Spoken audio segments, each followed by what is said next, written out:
Hello friends, welcome to global online Marathi.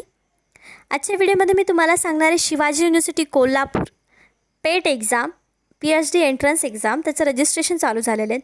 ज्या स्टुडंट्सला पेट exam द्यायची आहे, PhD कंपल्सरी झालेली आहे, त्या स्टुडंट्सला ते कंप्लीट करायचे आहे. त्यांच्यासाठी एक नवीन नोटिफिकेशन आलेलं आहे कोल्हापूर युनिव्हर्सिटीचं, म्हणजे शिवाजी युनिव्हर्सिटी तिचं नाव आहे. तर तिथे तुम्ही रजिस्टर करू शकता. अजून रजिस्ट्रेशन चालू आहे. ती PhD क्लिअर करण्यासाठी आम्ही तुम्हाला हेल्प करू शकणार आहे, कारण ही टेस्ट सिरीज जी आहे ती जादुई कांडीसारखी एक काम करणारी आहे. कारण यामध्ये तुम्हाला रिसर्च मेथडच्या टॉपिकवर आम्ही पूर्ण सिलेबस कव्हर करून घेणार आहोत या टेस्ट सिरीज थ्रू. आपल्याला माहिती आहे की पॅटर्न कसा आहे या शिवाजी युनिव्हर्सिटीचा पेटचा 100 मार्कांचा हा पेपर असणार आहे. 50 क्वेश्चन्स त्याच्यामध्ये असणार आहेत. 50 क्वेश्चन्सपैकी 50% क्वेश्चन्स हे रिसर्च मेथडच्या टॉपिकवर असणार आहेत. त्याला लक्षात धरून म्हणजे 50 मार्क जवळजवळ आपल्या या टेस्ट सिरीजमध्ये कवर होऊ शकणार आहेत. कारण टेस्ट सिरीजमध्ये रिसर्च मेथडचे टॉपिक कवर केलेला आहे. त्याच्या टेस्ट पूर्ण 10 टेस्ट तुम्हाला देण्यात येणार आहेत. त्यामध्ये प्रत्येक टेस्टमध्ये 40 क्वेश्चन्स असणार आहेत. म्हणजे टोटल 400 क्वेश्चनचा सराव तुमचा या टेस्ट सिरीजमध्ये होणार आहेत. आणि एक्झाममध्ये फक्त 25 क्वेश्चन्स येणार आहेत. म्हणजे या 400 क्वेश्चनपैकी तुम्हाला 25 क्वेश्चन्स नक्कीच तुम्हाला येऊ शकतील, सोडवता येऊ शकतील. असा पूर्ण सिलेबस तुमचा या टेस्ट सिरीजमध्ये सराव होणार आहे. शिवाय तुम्हाला नोट्स प्रोव्हाइड केले जाणार आहेत इंग्लिश आणि मराठी दोन्ही लँग्वेजमध्ये.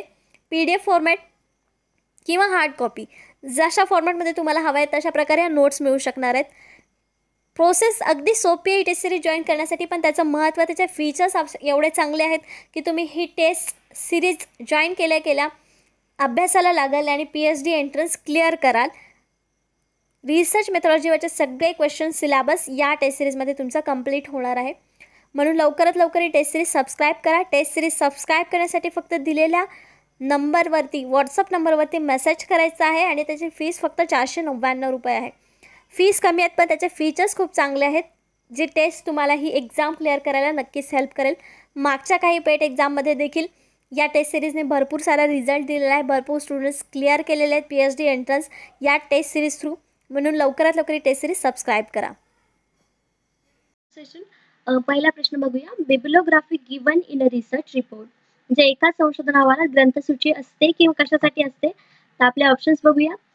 Helps those interested in further research and studying the problem from another angle म्हणजे दुसऱ्या कोणातून पुढील संशोधन करण्यास आणि समस्येचा अभ्यास करण्यास इच्छुक असणाऱ्यांना मदत करते.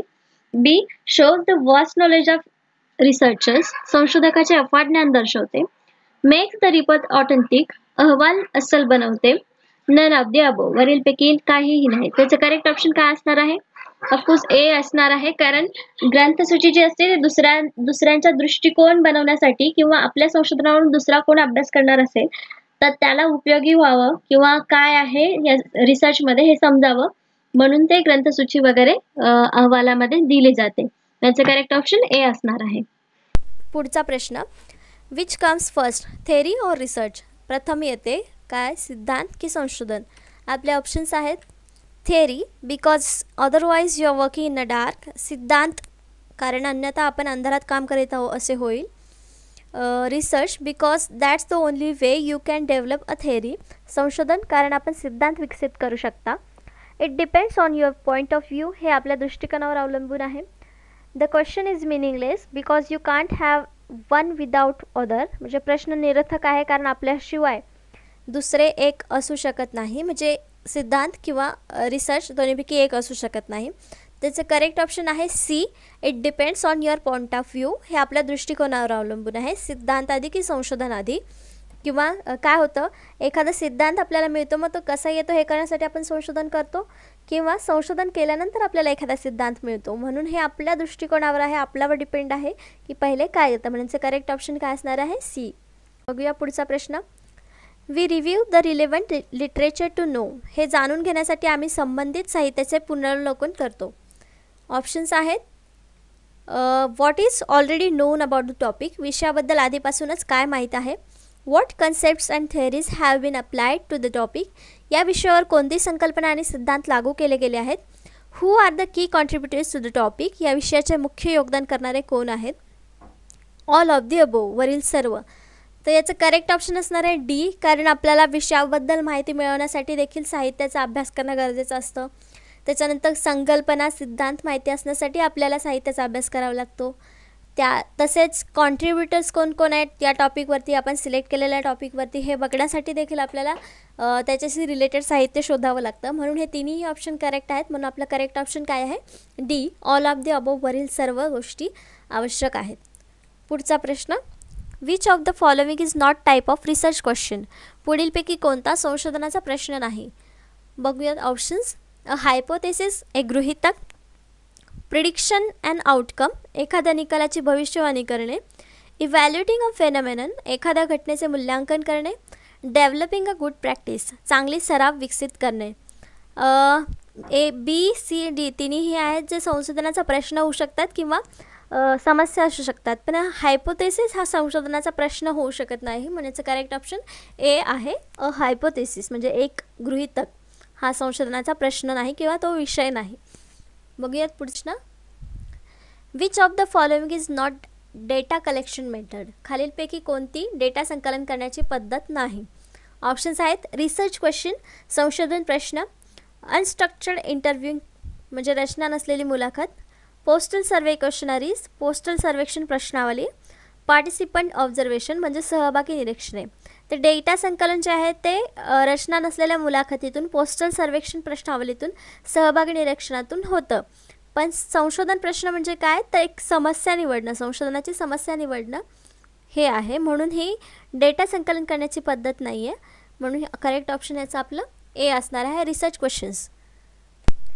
पुढचा प्रश्न, the research antagonistic to ex post facto research is. भूतपूर्व प्रत्यक्ष संशोधन करण्याच्या संशोधनाचे विरोधी आहेत. काय? तर A, experimental studies, library research, normative research, all of the above. मराठीमध्ये येतात प्रायोगिक अभ्यास, ग्रंथालय संशोधन, मूळ संशोधन आहे की वरील सर्व. त्याचं करेक्ट ऑप्शन आहे ए, एक्सपेरिमेंटल स्टडीज, प्रायोगिक अभ्यास, जे भूतपूर्व प्रत्यक्ष संशोधनाच्या विरोधी आहे. कारण इथं एक्सपेरिमेंट आपल्याला करूनच संशोधन करावं लागतं. तर एक्स पोस्ट फॅक्टोमध्ये आधी घडून गेलेल्या गोष्टींवरती रिसर्च केला जातो. म्हणून याचं करेक्ट ऑप्शन ए आहे, जे या संशोधनाच्या विरुद्ध आहे. पुढचा प्रश्न बघूया. An example of scientific knowledge is. वैज्ञानिक ज्ञानाचं एक उदाहरण आहे. काय उदाहरण आहे? तर आपले ऑप्शन्स आहेत. लॅबोरेटरी आणि फील्ड एक्सपेरिमेंट, प्रयोगशाळा आणि फील्ड प्रयोग. सोशल ट्रेडिशन अँड कस्टम्स, सामाजिक परंपरा आणि प्रथा. Authority of the prophet and great men, प्रेषित किंवा महान माणसे अधिकार. रिलिजियस स्क्रिप्चर्स म्हणजे धार्मिक शास्त्र. तर यापैकी करेक्ट ऑप्शन काय असणार आहे? ए, लॅबोरेटरी आणि फील्ड एक्सपेरिमेंट, जे वैज्ञानिक ज्ञानाशी संबंधित आहे किंवा ते उदाहरण आहे वैज्ञानिक ज्ञानाचं. म्हणजे करेक्ट ऑप्शन आहे ए, लॅबोरेटरी अँड फील्ड एक्सपेरिमेंट. पुढचा प्रश्न, the per capita income of India from 1950 to 1990 is 4 times. This study is. म्हणजे 1950 ते 1990पर्यंत भारताचे दर भांडवल उत्पन्न 4 पट आहे. हा अभ्यास काय आहे किंवा कशाशी केला जातो? तर याचे ऑप्शन्स आहेत. सोशल म्हणजे सामाजिक, फॅक्टरियल, हॉरिझॉन्टल क्षैतिक, लॉन्जिट्युडल रेखांशाचा.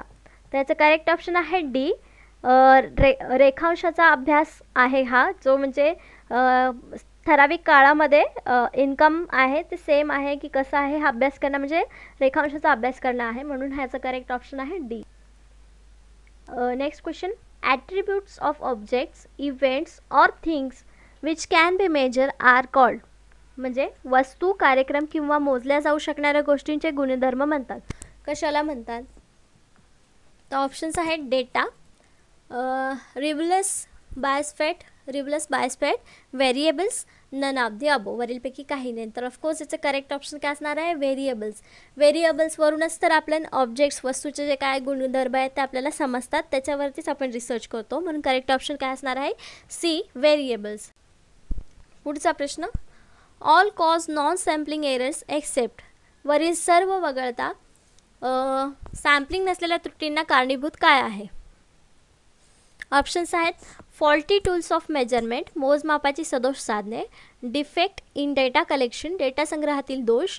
नॉन रिस्पॉन्स म्हणजे प्रतिसाद नाही. इंडिक्वेट सॅम्पल म्हणजे अपुरा नमुना. त्याचं करेक्ट ऑप्शन आहे डी, अपुरा नमुना. जेव्हा अपुरा नमुना असतो तेव्हाच सॅम्पलिंगमध्ये अडथळे येतात किंवा त्रुटी निर्माण होतात. म्हणून याचं करेक्ट ऑप्शन डी आहे. तर आपले 10 प्रश्न इथे आजचे संपलेले आहेत.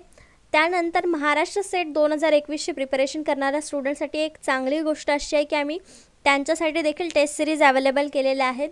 या टेस्ट सिरीजमध्ये तुम्हाला टोटल 60 टेस्ट मिळणार आहेत. शिवाय तुम्हाला फुल सिलेबस नोट्स देखील मराठीमध्ये उपलब्ध आहेत. या टेस्ट सिरीजमध्ये 60 टेस्ट म्हणजे कशा असणार आहेत तर पर युनिटवर 2 टेस्ट अशा 20 टेस्ट, मागील वर्षाचे प्रश्न असे 10 टेस्ट आणि फुल सिलेबस टेस्ट 30 अशा टोटल 60 टेस्ट तुम्हाला मिळणार आहेत. ही टेस्ट सिरीज जॉईन करण्यासाठी फक्त तुम्हाला दिलेल्या व्हॉट्सअप नंबरवरती मेसेज करायचा आहे आणि हा जो ग्रुप असेल व्हॉट्सअपवरती तो पूर्णपणे पेड ग्रुप असणार आहे, ज्याची फीस 1499 आहे. यामध्ये तुम्हाला डिस्काउंट हवा असेल तर तुम्ही अँड्रॉइड ॲप्लिकेशन डाउनलोड करू शकता ग्लोबल ऑनलाईन युनिव्हर्सिटी नावाचं, ज्यावर तुम्ही महाराष्ट्र सेट सिलेक्ट केल्यानंतर टेस्ट सिरीज सबस्क्राईब करू शकता, ज्याची फीस तुम्हाला त्यावर 999 रुपये मिळेल, म्हणजेच तुम्हाला डिस्काउंट मिळेल.